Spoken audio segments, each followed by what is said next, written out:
Mascoutah, Illinois, a quiet town with a loud legacy.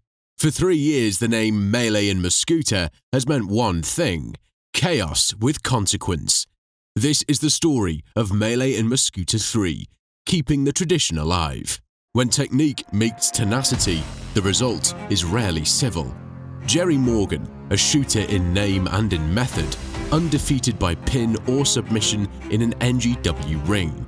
Sid Holland, a freight train wearing fists, and the reigning Wrestling for a Cure champion. This time, it's not just about reputations, it's about legacy and who gets to carry the title forward. Morgan is a title collector. He walks into promotions like a surgeon, breaks down the best they have, and walks out with their crown. But here, he's walking into the storm. Sid Holland doesn't break, he smashes back.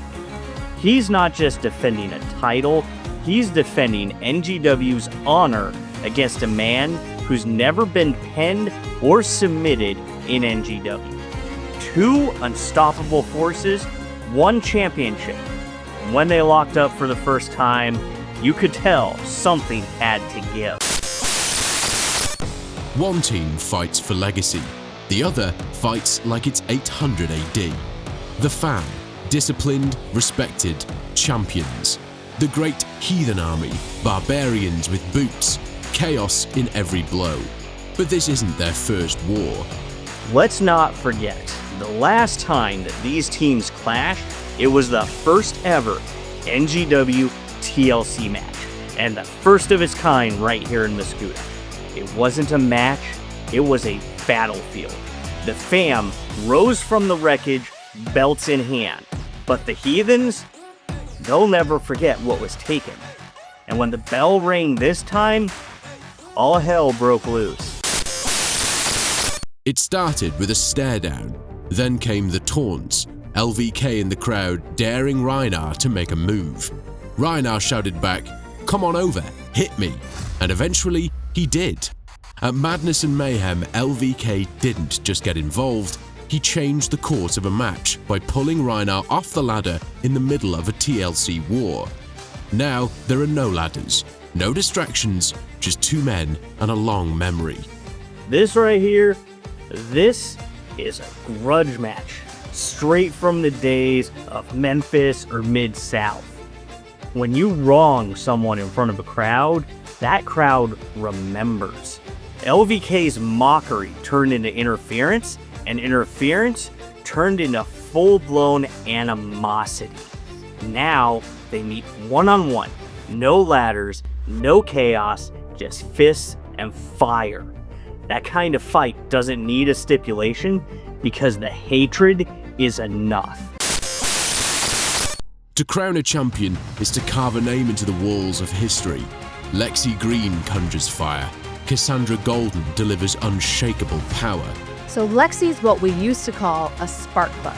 Quick, fearless, all heart. She don't back down and she don't burn out. Last round, she took down Serena Black in a match that left scorch marks on the canvas. Lexi's got that wild energy, that witch's intuition. She sees the openings before they're there. But Cassandra Golden is a storm in boots. She's strength, plain and simple. Didn't need to fight in the first round, got a bye, which means this is the first time NGW fans are gonna see her up close. And I promise you, they ain't ready. These women aren't just fighting for a title, they're fighting for their place in NGW's legacy. One's already proven she belongs. The other, she's about to make one hell of a first impression. The bell rings, and what follows is less a match and more a reckoning. The lighting division was built on speed, risk, and style, but lately it's been ruled by surprise, betrayal, and domination. Tobias Storm dropped the title to TJ Kellis, only for Preacher to strike. With his right to fight contract in hand, Preacher didn't wait. He cashed in on a battered Kellis and walked out as champion. But now Navi Kai has stepped forward, not just to challenge for the title, but to challenge everything Preacher stands for. Preacher isn't just defending a championship. He's preaching his gospel of damnation one match at a time. He claims destiny, but Navi doesn't believe in fate. He believes in fighting back, especially when that power is used to manipulate, intimidate, and control. This was more than a title defense. It was an exorcism in progress. Now, Navi...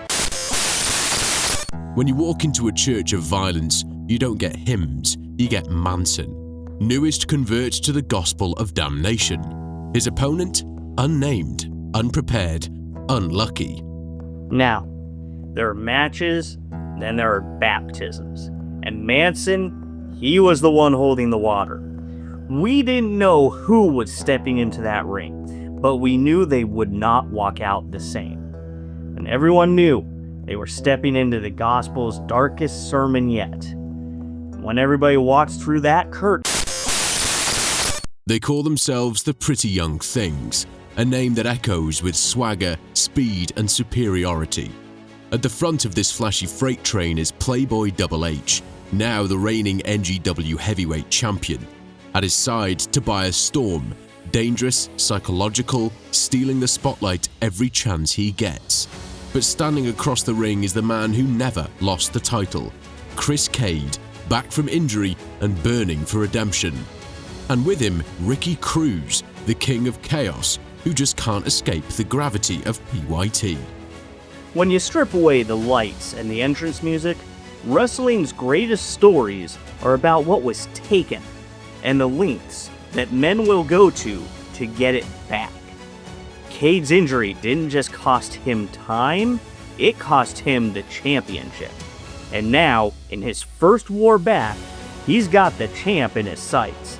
But make no mistake, PYT played dirty, and they play to win. But Chris Cade is teaming with the King of Chaos, Ricky Cruz, who is no stranger at all to PYT and their creative tactics. And then, during the match... Mascoutah has seen battles, but this is Melee in Mascoutah 3. This is where tradition fights to live, and legacies either rise or get written in red.